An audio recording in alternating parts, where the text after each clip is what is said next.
Alright, welcome back to Jay's Retro Toys and Games. So, we got another good one for you, ready to go. Oh, yes.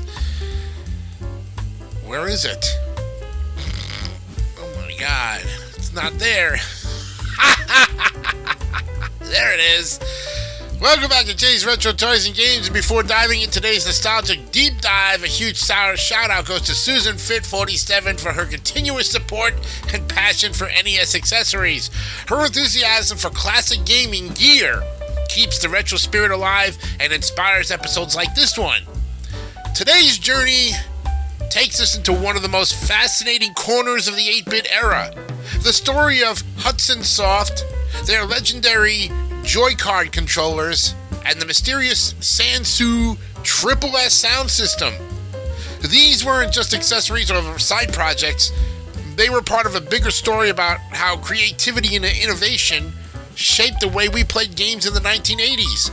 So grab a snack, dust off that old NES or Famicom, and let's rewind to the golden age of gaming. It's episode number 118 on this April 28th, 2026. Jay's Retro Toys and Games starts right now.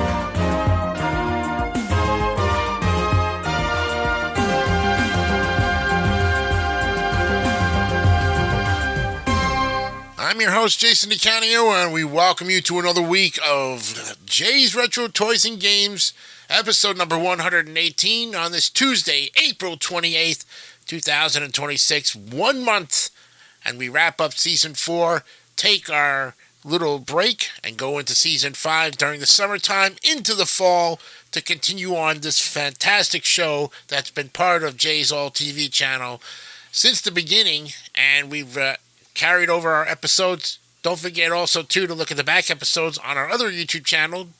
Jay's Retro Toys and Games has its own channel as well. So if you'd like to go over there and look at the back episodes, we have 10 up there right now, including the Game of Life. That's episode number 10.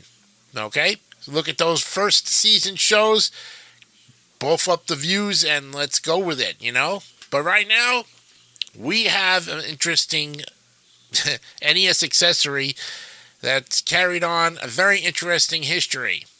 It is Hudson Soft Joycard and the Sansui SSS sound system. Wow. It all goes back to the rise of Hudson Soft. Before Hudson Soft, though, became a household name among gamers, it started humbly in 1973 in Sapporo, Japan. The company was founded by two brothers, Yuji and Hiroshi Kudo, who were fascinated by electronics and the emerging world of personal computing. Now, at first, Hudson wasn't even a game company.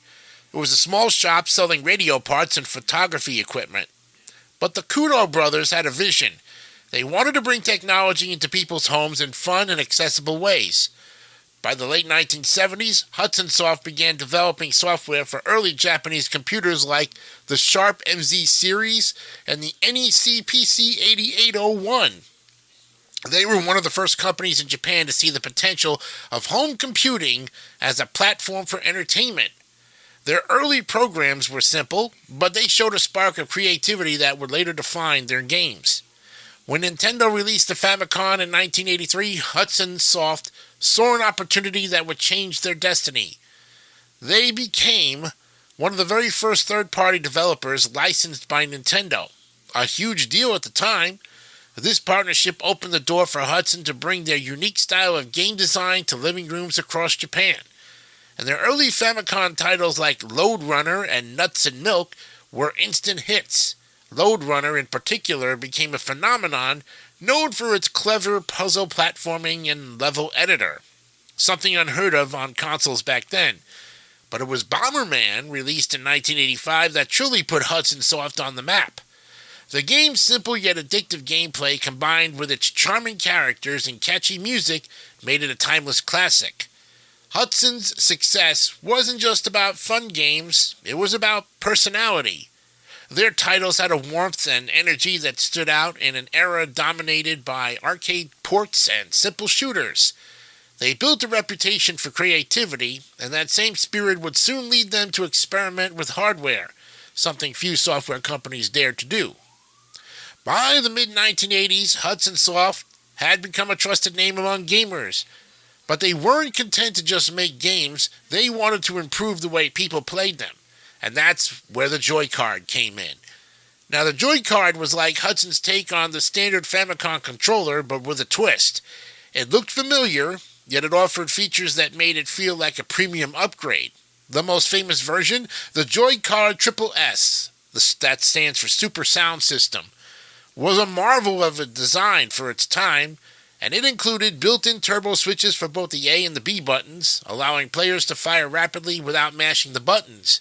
A game changer for action titles like Star Soldier, Gradius, and 1942. But Hudson didn't stop there. The Joycard SSS also featured a headphone jack and a volume control dial, letting players plug in and enjoy private amplified sound. In an era when most TVs had mono speakers and no headphone outputs, this was revolutionary. It gave players a more immersive experience, especially for games with great soundtracks or intense sound effects. The Joycard's build quality was also impressive. It had a solid, comfortable feel with responsive buttons and a smooth D-pad that rivaled Nintendo's own controllers. Many players considered it the best third-party controller of the 8-bit era. Hudson's decision to create the Joycard wasn't just about selling accessories.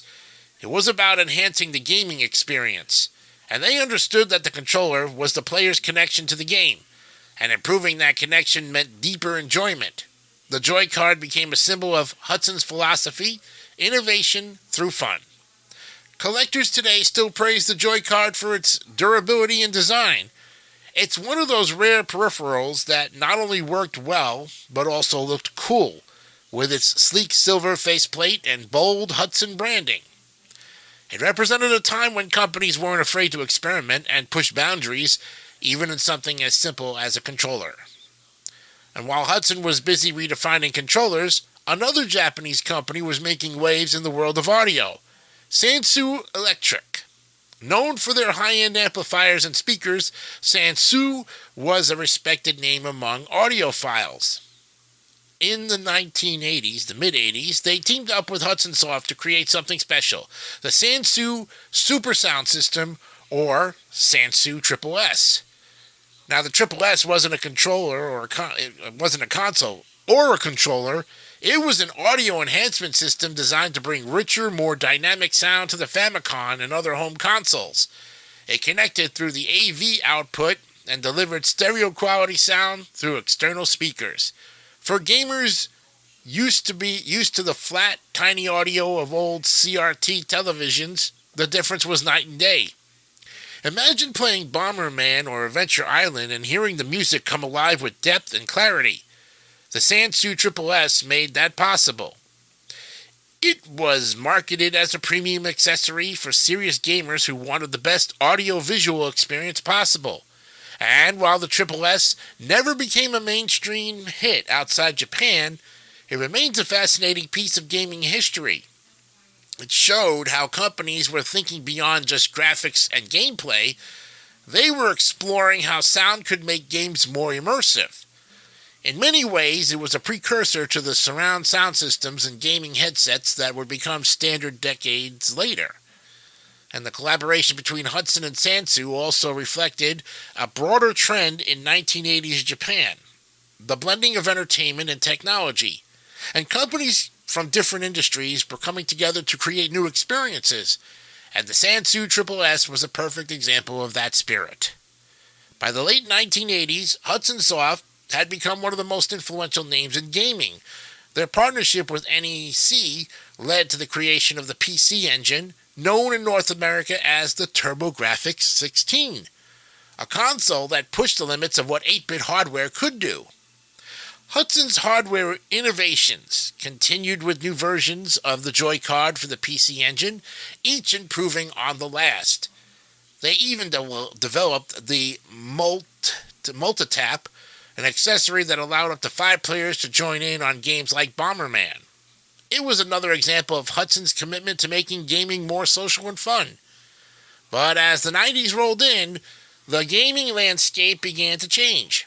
Bigger companies with deeper pockets started dominating the market, and Hudson's influence slowly faded. They continued to release great games, but the magic of the 8-bit and 16-bit eras was giving way to new technologies and new players. In 2012, Hudson Soft was officially absorbed by Konami, marking the end of an era. Yet their legacy lives on, not just in their games, but in the spirit of innovation they brought to everything they touched. From the Joycard to the Sansui SSS, Hudson Soft proved that gaming was about more than just pixels on a screen. It was about creativity, connection, and joy. And today, the Hudson Soft Joycard and the Sansui SSS are prized collectibles among retro gaming enthusiasts. Finding one in good condition is like uncovering a hidden gem from the golden age of gaming. Collectors love the Joycard for its craftsmanship and nostalgic charm. It's a reminder of a time when even small companies could make big waves with clever ideas.